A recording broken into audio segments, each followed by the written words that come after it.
এদিকে আওয়ামী লীগবিহীন নির্বাচন কঠিন সংঘাতের দিকে ঠেলে দিচ্ছে বাংলাদেশকে, জানালেন জননেত্রী শেখ হাসিনা। অবশেষে 12 তারিখের জাতীয় নির্বাচন স্থগিত করার ঘোষণা। হঠাৎ একই কাণ্ড ঘটিয়ে দিল ডোনাল্ড ট্রাম্প। ডক্টর ইউনূসকে সরাসরি ফোন দিয়ে আওয়ামী লীগকে নির্বাচনে আনার আদেশ দিলেন। ভয়ানকভাবে বিপদের মুখে ডক্টর ইউনূস। আওয়ামী লীগকে নির্বাচনে না আনলে নির্বাচন একেবারে বন্ধ করে দেওয়ার হুমকি দিয়েছে যুক্তরাষ্ট্র। $29 million to strengthen the political landscape in Bangladesh. 12 ফেব্রুয়ারি তারিখে যে সংসদ নির্বাচন তফসিল ঘোষণা করেছে, বৈধতা চ্যালেঞ্জ করে আমি আজকে রিট করেছি।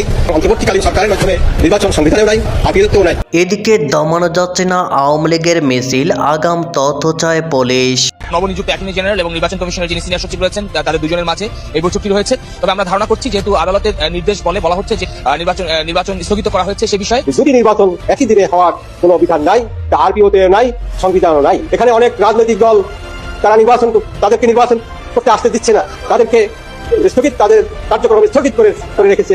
অন্তর্বর্তীকালীন সরকার কোনো অবস্থাতেই কোনো আইনেই নাই নির্বাচন পরিচালনা করা। আওয়ামী লীগ নির্বাচনে অংশ নিতে পারবে না, এটা অগণতান্ত্রিক সিদ্ধান্ত, কাদের সিদ্দিকী। বাংলাদেশে কঠোর কর্মসূচি আসছে আওয়ামী লীগের। প্রেসিডিয়াম সদস্য জাহাঙ্গীর কবির নামক আওয়ামী লীগের সকল নেতাকর্মীদের প্রস্তুত থাকার আহ্বান বাংলাদেশ আওয়ামী লীগ।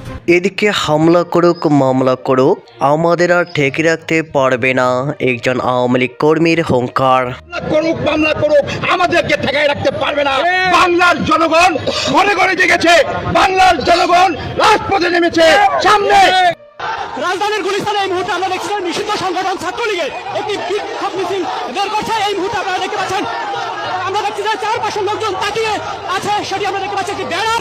এদিকে আওয়ামী লীগবিহীন নির্বাচন কঠিন সংঘাতের দিকে ঠেলে দিচ্ছে বাংলাদেশকে, জানালেন জননেত্রী শেখ হাসিনা। বর্তমান বাংলাদেশের রাজনৈতিক প্রেক্ষাপট অত্যন্ত সংবেদনশীল। সদ্য ক্ষমতাচ্যুত আওয়ামী লীগ সহ মুক্তিযুদ্ধের পক্ষের বড় দলগুলোকে পরিকল্পিতভাবে এই সরকার নির্বাচনে অংশ নিতে দিচ্ছে না। সরকারের পক্ষ থেকে গ্রহণযোগ্য এবং সুষ্ঠু নির্বাচন আয়োজনের কোনো প্রচেষ্টা নেই। ফলে বাংলাদেশের গণতান্ত্রিক প্রক্রিয়া গভীরভাবে প্রশ্নবিদ্ধ হয়েছে। নির্বাচনের আয়োজন হলেও সেনাবাহিনীর প্রশ্রয় নিয়ে এটি পরিচালিত হওয়ায় রাজনৈতিক পরিবেশে নতুন ধরনের চাপ এবং অরাজকতার সম্ভাবনা তৈরি হয়েছে। বিএনপি, জামায়াত এবং এনসিপি অংশগ্রহণ করলেও বৃহৎ অংশের দলগুলোর অনুপস্থিতি ভোট প্রক্রিয়ার স্বাভাবিকতা এবং গ্রহণযোগ্যতাকে হুমকির মুখে ফেলে। ভোটারদের মধ্যে বিভ্রান্তি এবং অনিশ্চয়তা এই পরিস্থিতিকে আরও জটিল করছে। রাজনৈতিক বিশ্লেষকরা বলছেন, বড় রাজনৈতিক দলগুলোকে বাদ দিয়ে ভোট নেওয়া গণতান্ত্রিক প্রক্রিয়ার স্বাভাবিক ধারাকে বাধাগ্রস্ত করছে। কোটি কোটি মানুষ আওয়ামী লীগের অনুপস্থিতিতে নির্বাচনের স্বীকৃতি দিতে পারছে না। এর ফলে ভোটের গ্রহণযোগ্যতা এবং ফলাফলের প্রতি জনগণের আস্থা প্রশ্নবিদ্ধ হচ্ছে এবং অনিশ্চয়তা রাজনৈতিক উত্তেজনাকে আরও তীব্র করছে এবং সংঘাতের সম্ভাবনাকে বাড়াচ্ছে। গ্রামীণ এবং প্রত্যন্ত অঞ্চলে আওয়ামী লীগের তৃণমূল সমর্থকরা সক্রিয় অবস্থানে আছেন। তারা প্রয়োজনে কেন্দ্র এবং স্থানীয় পর্যায়ে ভোট প্রক্রিয়ায় প্রভাব বিস্তার করতে সক্ষম। রাজনৈতিক বিশ্লেষকরা মনে করছেন, ইউনূস সরকারের পদক্ষেপে পরিকল্পিতভাবে প্রতিহিংসা ছায়া রয়েছে। বৃহত্তর দলগুলোকে ভোট থেকে বাদ দিয়ে ইলেকশন আয়োজন দেশের রাজনৈতিক উত্তেজনা বাড়াচ্ছে এবং সামাজিক স্থিতিশীলতা ঝুঁকির মধ্যে ফেলছে। আওয়ামী লীগবিহীন নির্বাচন কেবল একটি রাজনৈতিক পরীক্ষা নয়, এটি দেশের গণতান্ত্রিক প্রক্রিয়া স্থায়িত্বের জন্যও বড় চ্যালেঞ্জ। সরকারের উদ্যোগ এবং বিএনপি, জামায়াত ও এনসিপির অংশগ্রহণ থাকা সত্ত্বেও মুক্তিযুদ্ধের পক্ষের দলগুলোর অনুপস্থিতি ভোটের গ্রহণযোগ্যতা এবং জনগণের আস্থা প্রশ্নবিদ্ধ করছে। কোটি কোটি মানুষ ভোটকে বৈধভাবে স্বীকৃতি দিতে পারছে না। এই পরিস্থিতি ভবিষ্যতের রাজনৈতিক স্থিতিশীলতার জন্য বড় ঝুঁকি তৈরি করছে। নির্বাচনের স্বাভাবিকতা এবং শান্তিপূর্ণ পরিবেশ বজায় রাখতে প্রশাসনের সতর্কতা, রাজনৈতিক দলের সমন্বয় এবং ভোটের সচেতনতা অপরিহার্য। বিশেষজ্ঞরা বলছেন, নির্বাচনের সময় সকল পক্ষের অংশগ্রহণ এবং ন্যায্য পরিবেশ নিশ্চিত না হলে সংঘাত এবং অরাজকতা এড়ানো সম্ভব হবে না। দেশের 70% মানুষ মনে করছে, আওয়ামী লীগ সহ বৃহত্তর দলগুলোকে নিয়ে পুনরায় নির্বাচন আয়োজন করা উচিত। তা না হলে এই নির্বাচন গুরুত্বহীন হয়ে পড়বে। নাগরিকদের ভোটাধিকার রক্ষা এবং অংশগ্রহণমূলক গণতন্ত্র নিশ্চিত করতে বড় দলগুলোকে বাইরে রেখে আয়োজনকৃত ভোট গ্রহণযোগ্য নয়।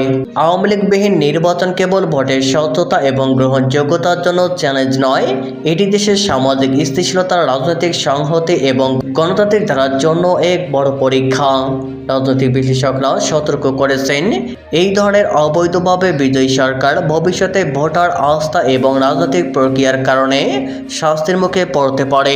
এদিকে দমানো যাচ্ছে না আওয়ামী লীগের মিছিল, আগাম তথ্য চায় পুলিশ।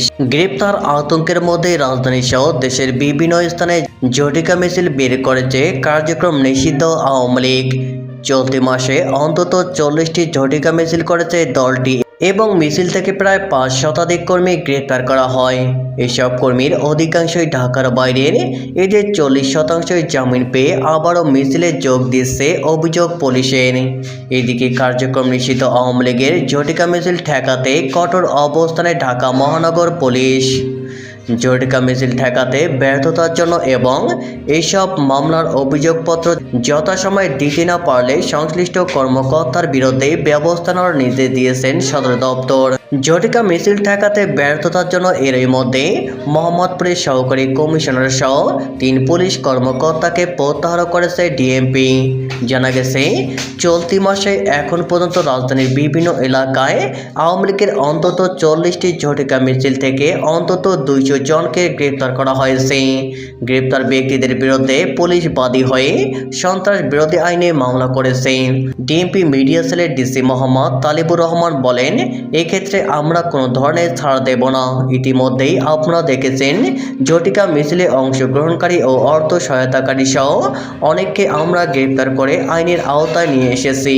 মিছিলের অভিযোগে গ্রেপ্তার অনেক 7 থেকে 15 দিনের মধ্যে জামিনে মুক্তি পেয়ে আবারও মিছিলে যোগ দিচ্ছেন এবং গ্রেপ্তারকৃত বেশিরভাগই ঢাকার বাইরের।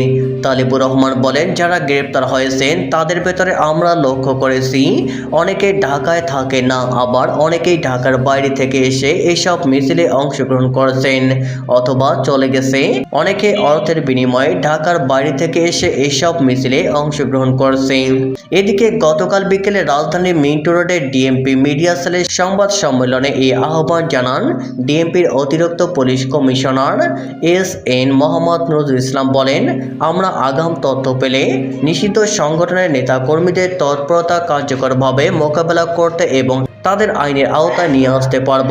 তিনি আরো বলেন, রাজধানীর আইন শৃঙ্খলা স্বাভাবিক রাখতে ঢাকা মেট্রোপলিটন পুলিশ নিরলসভাবে কাজ করে যাচ্ছে। কার্যক্রম নিষিদ্ধ সংগঠনের অপতৎপরতা রোধে ঢাকা মেট্রোপলিটন পুলিশের চলমান অভিযান অব্যাহত থাকবে এবং আইন শৃঙ্খলা বিনষ্টকারীদের বিরুদ্ধে আইনানুগ ব্যবস্থা গ্রহণ করা হবে।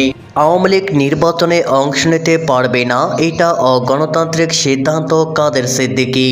আওয়ামী লীগ নির্বাচনে অংশ নিতে পারবে না, রাজনীতিতে অংশ নিতে পারবে না, এটাকে অগণতান্ত্রিক সিদ্ধান্ত বলে মন্তব্য করেছেন কৃষক শ্রমিক জনতা লীগের সভাপতি কাদের সিদ্দিকী। প্রথম আলোর সঙ্গে সাক্ষাৎকারে তিনি একথা বলেন।